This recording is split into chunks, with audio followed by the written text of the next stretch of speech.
और समाज जिस नेता के साथ खड़ा होता है वही समाज लोगों को सदन में भी भेजता है। ये शायद इस अंधी गूंगी बहरी क्रूरता वाली सरकार को नहीं पता कि यही समाज है कि जिसने इनको डबल इंजन की सरकार बना करके बैठाई है, चाहे उत्तर प्रदेश हो, चाहे सेंट्रल की सरकार हो, दिल्ली की सरकार हो।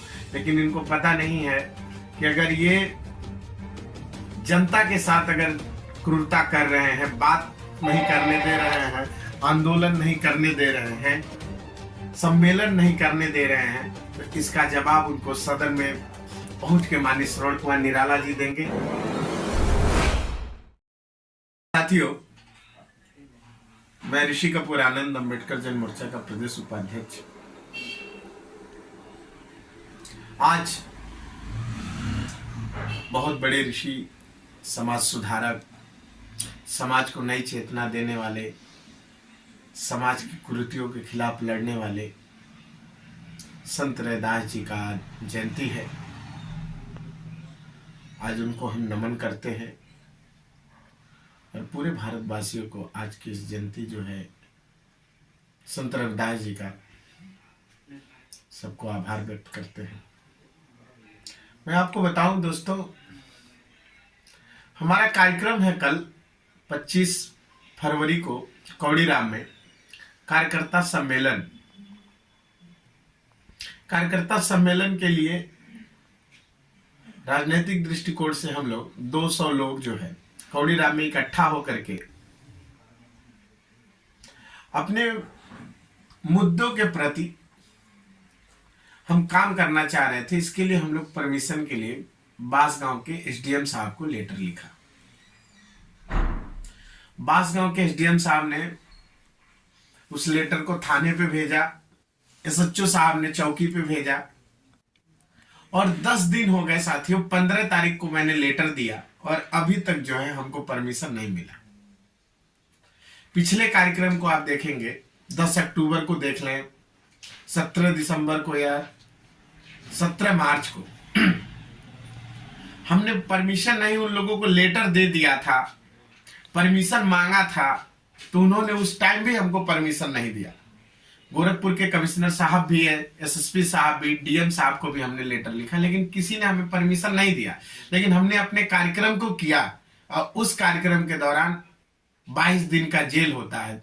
10 अक्टूबर को हम कार्यक्रम करते हैं, 25 लोगों को ऊपर 307 जैसी गंभीर धाराएं लगा करके शासन के, प्रशासन के लोग जेल भेज देते हैं। और आज हम 200 लोगों की कार्यकर्ता मीटिंग के लिए कल 25 तारीख के कार्यक्रम के लिए परमिशन मांग रहे हैं, तो हमें परमिशन नहीं मिल रहा है। हम बांसगांव के एसएचओ साहब से मिले तो वो कह रहे हैं कि ऊपर से इतना दबाव है कि हम आपको परमिशन नहीं दे सकते। सीओ साहब से मिले तो वो भी परमिशन के लिए मना कर रहे थे, एसडीएम साहब भी मना कर रहे थे, एसपी साहब मना कर रहे थे। लेकिन हमने कहा आपको परमिशन नहीं देना है तो उसका हमें रीजन तो लिख करके दीजिए कि परमिशन क्यों नहीं देंगे। तो कह रहे हैं ऊपर से आदेश है और आप लोग कहते हैं 200 लोग आएंगे और आते हैं आप लोग 20,000 लोग।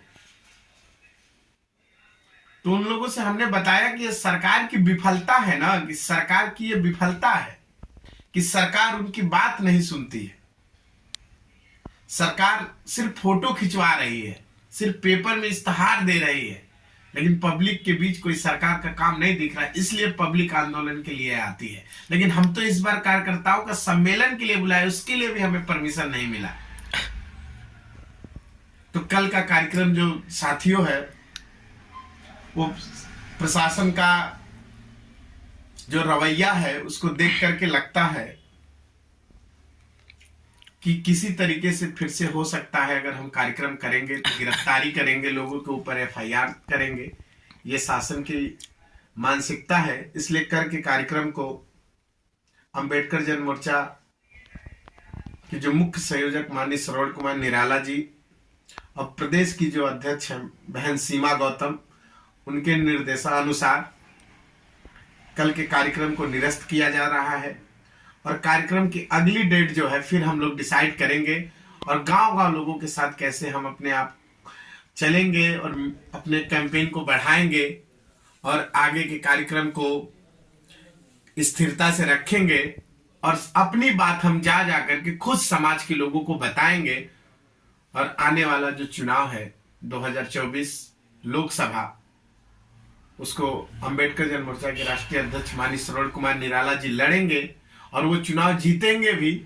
और समाज जिस नेता के साथ खड़ा होता है वही समाज लोगों को सदन में भी भेजता है। ये शायद इस अंधी गूंगी बहरी क्रूरता वाली सरकार को नहीं पता कि यही समाज है कि जिसने इनको डबल इंजन की सरकार बना करके बैठाई है, चाहे उत्तर प्रदेश हो, चाहे सेंट्रल की सरकार हो, दिल्ली की सरकार हो। लेकिन इनको पता नहीं है कि अगर ये जनता के साथ अगर क्रूरता कर रहे हैं, बात नहीं करने दे रहे हैं, आंदोलन नहीं करने दे रहे हैं, सम्मेलन नहीं करने दे रहे हैं, तो इसका जवाब उनको सदन में पहुंच के माननीय श्रवण कुमार निराला जी देंगे और पब्लिक इनके साथ है। जय भीम, जय संविधान।